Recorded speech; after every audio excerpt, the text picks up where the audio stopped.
मस्टचा भाषा मस्ट कधी वापरायचं याला असं वाचायचं नाही MUST मस्त असं नाही वाचायचं MUST मस्ट मस्टचा वापर कसा करायचा आता हा जो आपण मस्ट घेतो ना टी हा इतका मोठा असा तीव्र घ्यायचा नसतो म्हणजे आपण काय करतो आपल्याला अशी सवय असते ना उगीच एखाद्या शब्दाला स्ट्रेस करायची परंतु ना जेव्हा आपण हे फॉनेटिक्स मध्ये शिकतो ना तेव्हा अशा ह्या एक एक लेटरला अशा प्रकारे आपल्याला म्हणजे काय म्हणतो आपण त्याला स्ट्रेस करायचा नाही खूपदा आपण असं करतो तर हा मस्ट असं नसतं वाचायचं मस्ट सांग मग तो टी अतिशय छोटा होता मस्ट मस्ट असं नाही ट मोठा नाही छोटा घ्यायचं का तर मस्ट आणि ट हा कसा आहे सॉफ्ट आहे हा कॉन्सोनंट सॉफ्ट मध्ये येतो असं मग हा ट जेव्हा सुरुवातीला येतो ना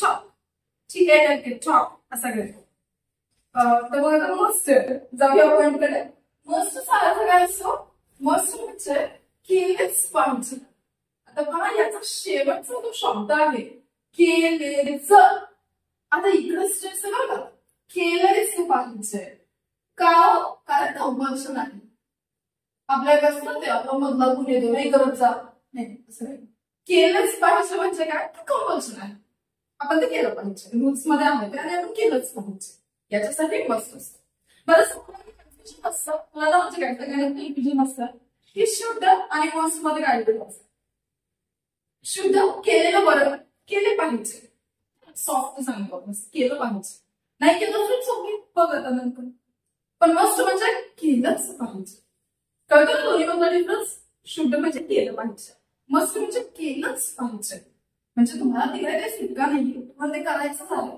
याच्यासाठी आपण हा मस्ट असा वापरतो केलेच पाहिजे मस्ट MUST यू मस्ट अच्छा मी यू लिहित होते बघा एक second you must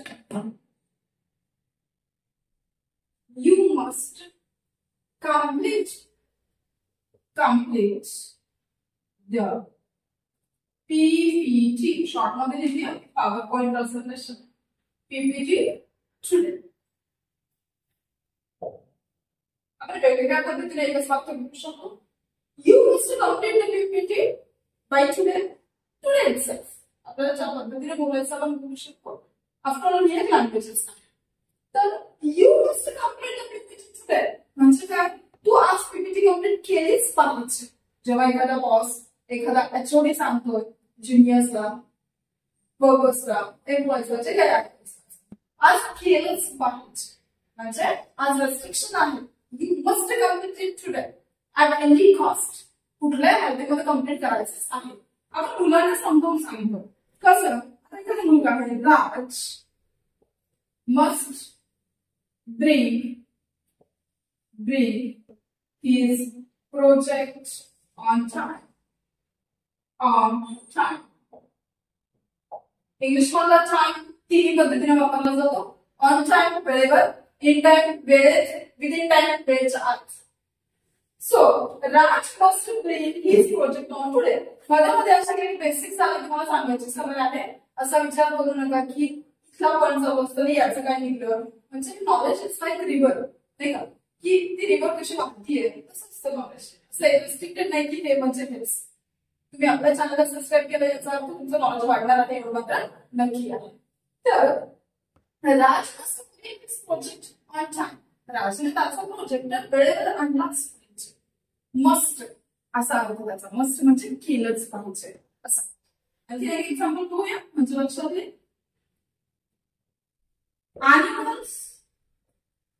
animals must be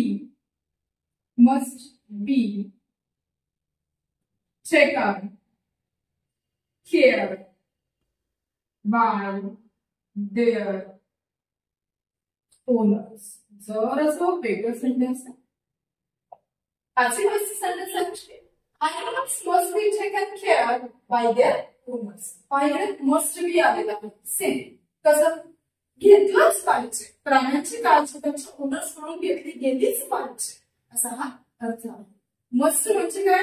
इतक्या लक्षात आलं का? मस्त म्हणजे केलंच पाहिजे. You must do it. तू केलंच पाहिजे. She must come today. ती आज आलीच पाहिजे. I must tell him today. आज मी त्याला सांगितलंच पाहिजे. He must come back. तो परत आलाच पाहिजे. Nature must support the mankind. नेचरला मॅनकाइंडला सपोर्ट केलाच पाहिजे. You must reply me. तू मला रिप्लाय दिलाच पाहिजे. नाही का? Students must study on time.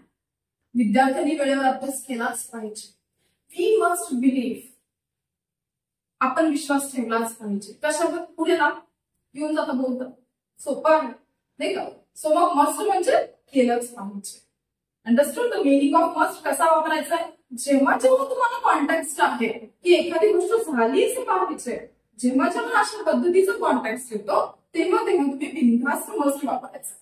आणखी एक बऱ्याच जणांना डाऊट असतो की मॉडल ऑक्सिलरीज मध्ये जेव्हा आपण असं सांगतो तेव्हा बघा प्रत्येक वेळेस मस्ट किंवा शुड यांच्या पुढे व्ही वर येतो.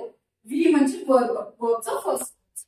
हे इतकी लक्षात ठेवलं तेव्हा हा टॉपिक